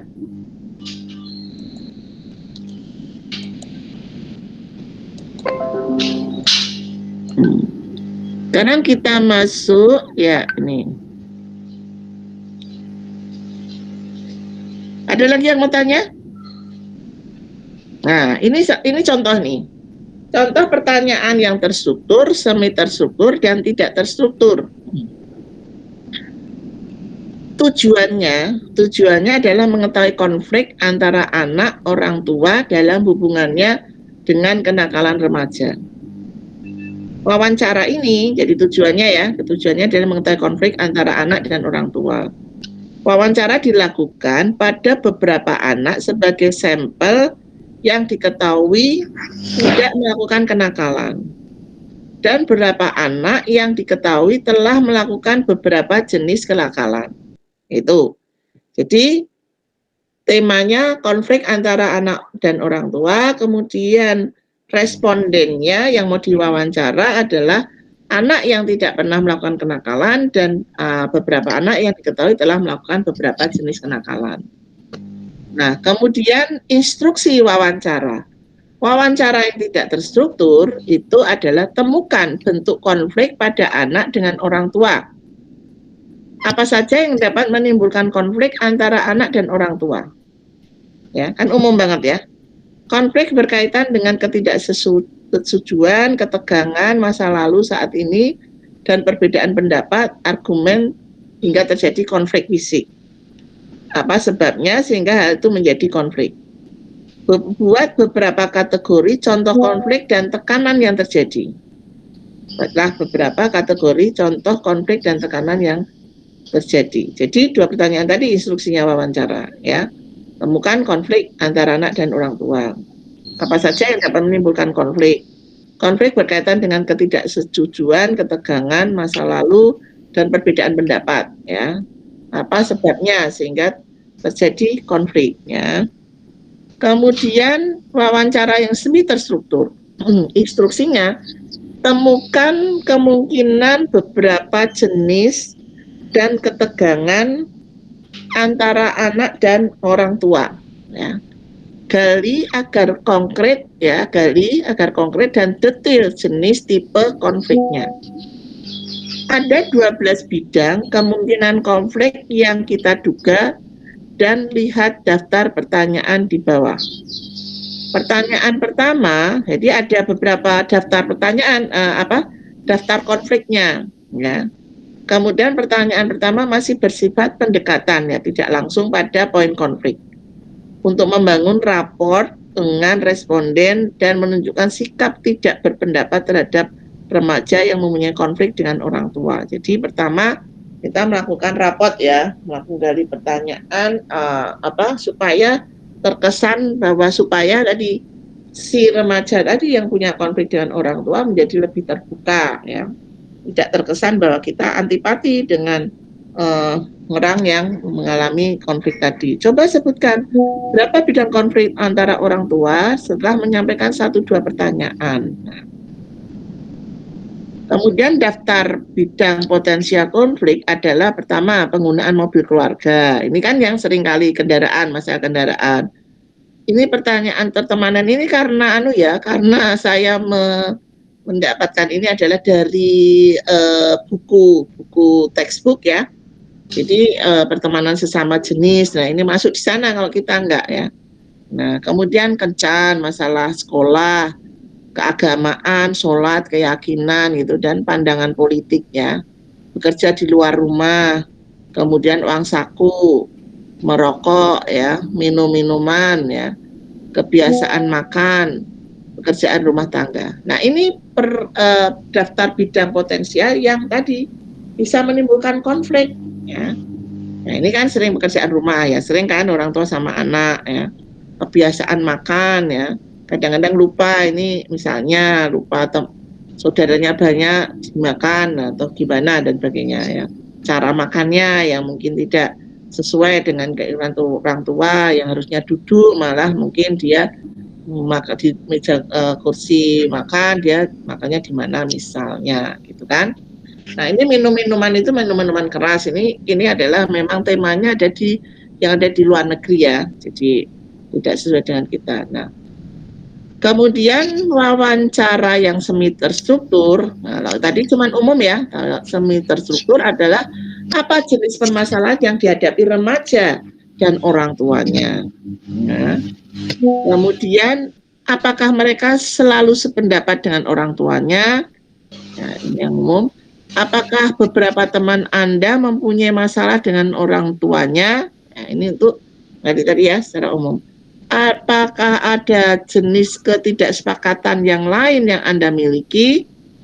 Ya, jadi tanyaan, apakah Anda selalu sependapat dengan orang tua? Apakah pernah, gitu kan? Mungkin ada teman yang punya permasalahan sama dengan orang tua, ya. Kemudian apa jenis ketidaksepakatan yang Anda miliki? Kedua, ini adalah untuk menggali permasalahan yang dihadapi remaja dengan orang tuanya, ya. Kedua adalah apa jenis ketidaksesuaian pendapat terjadi antara Anda dengan orang tua Anda. Ini sudah mulai masuk ke fokus. Nah, apakah penyebab permasalahan permasalahan dengan cara apa mereka mencoba melarang Anda? Kemudian apa Anda selalu sependapat dengan mereka tentang segala hal? Nah, kemudian mewawancara. Nah, pewawancara menjelaskan. Nah, ini terstruktur. Wawancara menjelaskan kepada responden remaja. Kita tertarik dengan permasalahan pada remaja dalam hubungannya dengan orang tua. Kita ingin mengetahui apa dan bagaimana konflik yang terjadi antara remaja dengan orang tua.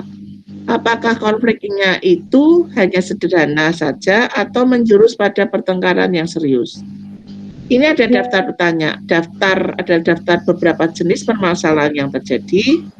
Apa yang Anda pikirkan tentang masing-masing situasi tersebut, dan berikan tanda centang pada topik yang Anda mengalami konflik dengan orang tua.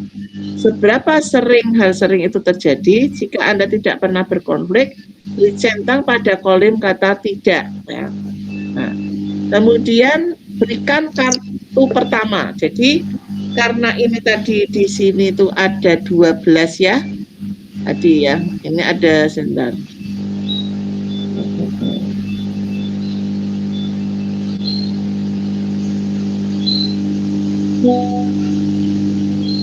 Nah, ini ada 12 ya. Kalau yang terstruktur tadi, kalau di sini tadi bebas mau menanyakan yang mana, dan tadi ya masih umum ya pertanyaannya. Nah, ini ada kartu. Setiap kartu ini ada kartu penggunaan mobil keluarga. Ada kartu berkaitan pertemanan, kencan dan sebagainya. Nah, ini tadi ya. Nah, kemudian pada wawancara yang terstruktur, nah ini terstruktur. Nah, terstruktur. Nah, ini ada berikan kartu pertama yang berkaitan jenis-jenis konflik yang terjadi dalam penggunaan mobil.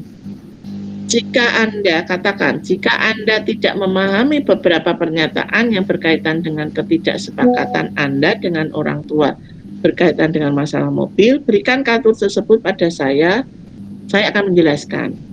Ketika responden telah selesai mengisi checklist, berikan kartu kedua berisi konflik remaja terkait dengan masalah sekolah dan seterusnya. Nah, pertanyaan yang berkaitan dengan ini, struktur ini hanya terkait dengan mobil. Ya. Mobil itu pertama ya, seringkali ingin belajar mengemudi.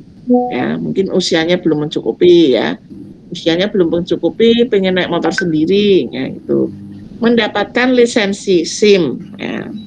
Pernah enggak gitu kan? Ya, belum punya tapi mungkin pengen segera maka masuk umur dan sebagainya. Ingin menggunakan mobil keluarga. Nah, ini ada kepentingan misalnya konfliknya.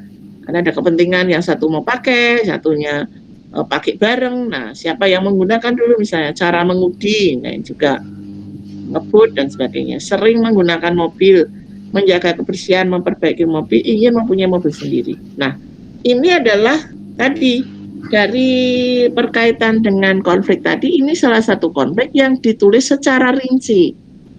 Ingin belajar menggunakan belajar mengemudi, konflik tidak pernah atau sekali, lebih dari sekali atau sering gitu, dicentang gitu kan. Nah, ini dari sini nanti juga akan lebih bisa juga dilakukan pengukuran ya. Kuantifikasi ya. Jadi yang konflik yang terbesar ya, di antara 12 konflik mana yang paling banyak? Dari mana kita melihat ya? Karena kan ada yang ini kan mungkin kalau tidak ada konflik ya berarti kan diinting tidak pernah gitu kan. Nah, jumlah banyak berapa jumlah yang mengalami konflik berkaitan dengan otomotif ya. Dibandingkan yang lain, paling banyak di antara 12 itu yang paling banyak yang mana? Setelah kita mendapatkan yang paling banyak ya, mungkin nanti kita buat lagi per aspek. Yang untuk otomobil yang paling banyak adalah aspek mana? Ya, aspek dari apakah ingin belajar mengemudi, apakah mendapatkan lisensi dan seterusnya. Itu. Nah, perbedaannya, wawancara tidak terstruktur tidak memberikan pertanyaan yang spesifik, tetapi hanya menyatakan topik konflik untuk bahan wawancara dan membiarkan pewawancara memilih tekniknya. Untuk wawancara semi terstruktur, memberikan pertanyaan yang spesifik dengan topik konflik yang digali. Ada beberapa pertanyaan mengarah dan sebagian pertanyaan mensugesti tetapi tidak memerintah. Tetapi pada wawancara terstruktur memberikan pertanyaan dengan topik konflik diikuti dengan daftar sejumlah pertanyaan penyebab ya sesuai topik, termasuk pertanyaan yang berkaitan dengan kategori topik yang digali. Ya, jadi itu bedanya, perbedaan wawancara terstruktur, semi terstruktur dan tidak terstruktur. Sampai di sini paham? Ada pertanyaan? Lebih paham? Kok nggak ada yang menjawab? Insya Allah paham, Bu. Ya, oke. Nah, sekarang kuesioner. Kuesioner itu adalah teknik pengumpulan data yang dilakukan dengan cara memberikan seperangkat pertanyaan atau pertanyaan tertulis kepada responden untuk menjawab. Nah, cocok untuk jumlah responden yang banyak. Ini semacam skala ya, tapi kalau skala kan skala itu sebetulnya ya skala lebih kepada perilaku, tetapi kan juga ada pertanyaan-pertanyaan yang menggali identitas dan sebagainya ya. Jumlah responden cukup banyak dan bisa tersebar dimanapun. Nah, apalagi dengan Google Form ya, bisa dari manapun kita menggunakan. Ya, jadi tidak terlalu banyak tenaga lapangan. Ya, tidak perlu banyak tenaga lapangan dalam pengambilan data. Nah, kemudian dapat berupa pertanyaan tertutup, terbuka, dapat diberikan pada responden secara langsung atau dikirim melalui pos atau internet ya. Tadi dengan Google Form, kalau dulu zaman dulu tuh dikirim lewat pos. Kemudian di dalam responden amplop itu yang kita kirim sudah ada perangkonya. Jadi si responden itu tinggal mengisi, memberi nama, alamat, kemudian dikirimkan ke kantor pos ya, tidak mengeluarkan biaya. Nah, kemudian pertanyaannya tentang fakta yang dianggap diketahui oleh responden. Pertanyaan tentang pendapat responden. Pertanyaan tentang persepsi diri, yaitu cara responden menilai sesuatu tentang perilaku sendiri dan hubungannya dengan orang lain dan lingkungan. Ya, isi kuesioner ya ini. Nah, kemudian perbedaan wawancara, kuesioner dan wawancara, perbedaan antara kuesioner dan wawancara adalah kalau kuesioner, responden membaca pertanyaan dan menjawab secara langsung pada form kuesioner. Kemudian secara ekonomi lebih murah karena bisa dikirim langsung pada responden, juga langsung pakai Google Form ya. Dalam situasi tertentu, kuesioner dapat diberikan tanpa diberi nama penjawab. Dalam situasi tertentu, kuesioner dapat diberi tanda nama ya penjawab. Kemudian wawancara, ada dialog verbal antara pewawancara dan yang diwawancara. Kalau ada yang tidak jelas bisa ditanyakan. Atau kalau jawabannya interviewer merasa bahwa jawaban responden itu juga perlu diklarifikasi, nggak jelas bisa ditanyakan. Wawancara juga dapat memotivasi langsung responden untuk menjawab dengan lengkap dan benar. Ya, itu dengan melakukan probing ya. Melakukan motivasi kalau jawabannya cuma pendek-pendek digali lebih lanjut lagi, gimana caranya gitu. Lebih fleksibel dalam memberikan pertanyaan. Memberikan kesempatan lebih besar untuk mengevaluasi validitas data dengan mengobservasi responden nonverbal yang terlihat saat menjawab pertanyaan ya. Karena kita kontak langsung ya, kira-kira jawabannya ini benar-benar sesuai dengan kondisi responden atau sekedar menjawab pertanyaan. Ini bisa kita observasi dengan tadi saat menjawab pertanyaan, ya, bisa verbal maupun non verbal. Ketika kita ini reaksinya gimana? Apakah sekedar menjawab, kemudian juga mungkin dari perilakunya kelihatannya dia tidak antusias dengan pertanyaan kita, ya gitu ya. Jadi kita bisa melakukan observasi sehingga kita tahu bahwa oh ini jawabannya nggak valid, ya, validitas datanya rendah misalnya gitu. Kemudian sampai di sini sudah paham belum? Antara tadi ya ada pertanyaan yang tidak terstandar, pertanyaan terstandar, gitu kan? Terus kuesioner, paham nggak? Insya Allah. Oke, sekarang kita lanjut ya. Nah, di sini adalah kualifikasi pewawancara ini menjadi hal yang penting juga, ya, supaya data wawancara itu benar-benar akurat, ya. Kita bisa mendapatkan data yang sungguhnya, ya, sesuai dengan tema topik yang kita lakukan wawancara, ya. Bagaimana pendekatannya? Nah, ini kualifikasi pewawancara. Pertama adalah knowledgeable. Ya, knowledgeable itu adalah menguasai topik yang digali. Jadi tadi ya, ketika tidak terstruktur tadi kita harus menguasai topiknya. Nah, kemudian terus structuring, ya, mampu menggali secara terstruktur dan terarah. Jadi pertanyaannya adalah tadi terstruktur. Jadi ketika kita kembali lagi pada pertemuan pertama, poin penting dari pewawancara itu adalah apa? Empati, kemudian observasi, partisipasi. Nah, partisipasi itu kemarin kan kita ngomongkan bahwa itu adalah semua aspek dalam diri kita itu digunakan semua. Mulai dari pandangan mata, ya, kita pandangan mata untuk tetap menjaga supaya si responden merasa diperhatikan. Kemudian pendengaran kita, ya, pendengaran kita untuk mendengarkan jawaban dari responden. Dari penjawaban responden kita kemudian kita kirim ke otak kita. Otak kita memproses. Oh tadi maksudnya begini. Oh berarti karena itu maka saya harus tindak lanjuti dengan pertanyaan tentang apa. Nah ini tadi ya. Jadi menggalinya wawancara terstruktur yang terarah. Bukan begitu loncat terus nanti balik lagi gitu ya. Nah ini adalah terstruktur dan terarah. Clear. Pertanyaan secara jelas, mudah dipahami dan tidak berbelit-belit. Kemudian gentle. Bersedia mendengarkan dan mempunyai rasa aman. Gentle itu bersedia mendengarkan dan memberi rasa aman dan nyaman kepada orang yang diwawancara. Memberikan rasa aman dan nyaman pada orang diwawancara.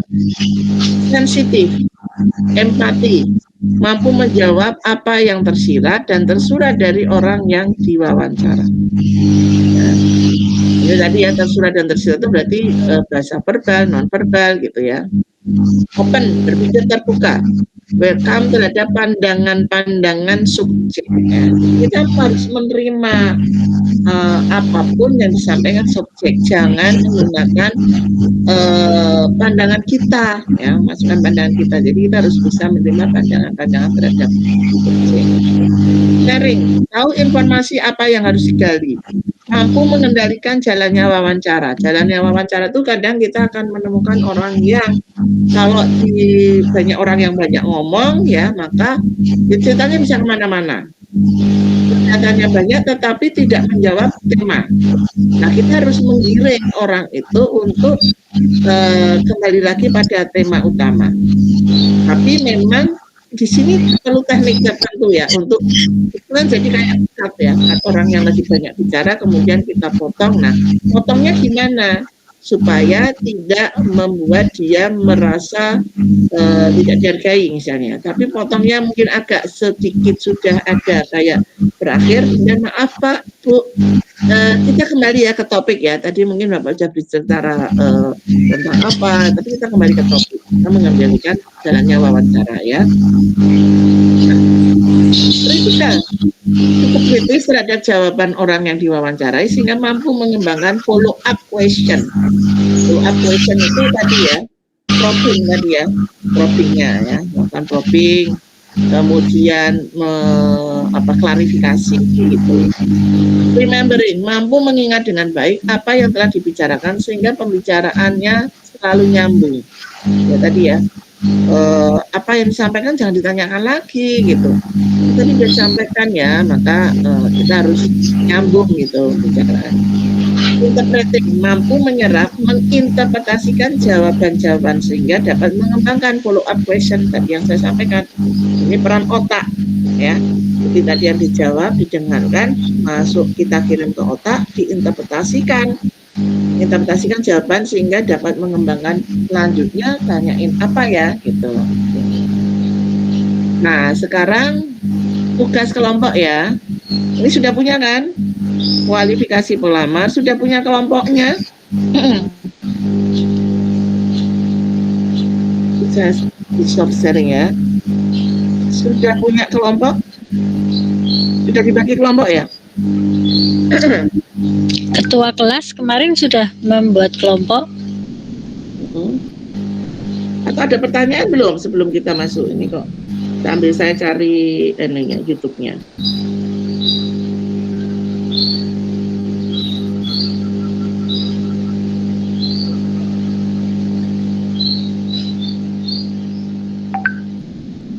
Kok pada diam ya? Kelompoknya sudah terbentuk belum? Kemarin kan sama Bu Aan diminta membuat kelompok kan? Iya Bu, belum dibentuk Bu. Loh, kok belum dibentuk? Gimana? Kan kemarin diminta untuk dibentuk kelompok karena untuk tugas-tugas di kelas itu, dan sudah mulai minggu depan, artinya minggu ini sudah mulai ada tugas kelompok. Belum ada yang ini. Iya belum ada yang store nama. Belum ada yang store nama. Ketua kelasnya siapa ini? Ketua kelasnya siapa? Saya Bu. Belum ada yang store nama. Kan kemarin saya minta itu Bu, data-data nama itu biar ini nanti saya tahu kalau ada yang belum dapat kelompok atau belum kebagian gitu. Ya, terus minta ini Bu, minta nama-namanya di WA. Terus sudah saya kirim tuh. Gimana Bu? Sudah saya kirim tuh. Belum Bu. Nah gini aja, kan itu hanya ini kan, sekarang yang ada itu bikin kelompok langsung. Kemarin kan sudah ada daftar namanya toh, kan milih sendiri ya. Nah sekarang sekalian membentuk kelompok, silahkan. Satu kelompok tuh 5 orang. Ini ada 5-6. Kalau 5-6 mau dibagi berapa? Kalau 5 orang berarti 11 kelompok buaan. Nanti ada yang 6 orang. Nah, kelompok 1, kelompok 2, pokoknya 5 orang satu kelompok. Coba dibuat list aja langsung Mas di WA grup OW kelas E. Kelompok 1, 1 2 3 4 5. Kelompok 2, 1 2 3 4 5. Langsung mengisikan di situ. Oh ya baik Bu. Langsung isi di grup WA. Ya, itu menjadi kelompok yang hari ini kita mau. Ada 11 kelompok. Nah. Nah, saya sambil cari. Segera ya. Nama NIM. Berarti ada berapa kelompok Bu? 11. Karena kan satu kelompok maksimal 5, kecuali satu kelompok karena 5-6, jadi ada satu kelompok yang 6 orang. Terserah mau kelompok berapa, tapi yang jelas ketua kelas langsung buat kelompok 1, 1 2 3 4 5, nanti mereka mengisi siapa saja namanya, terus kelompok 2, kelompok 3 gitu. Ya, baik. Sampai 11. Nah, nanti peserta kelas tinggal mengisikan nama-nama di kelompok berapa.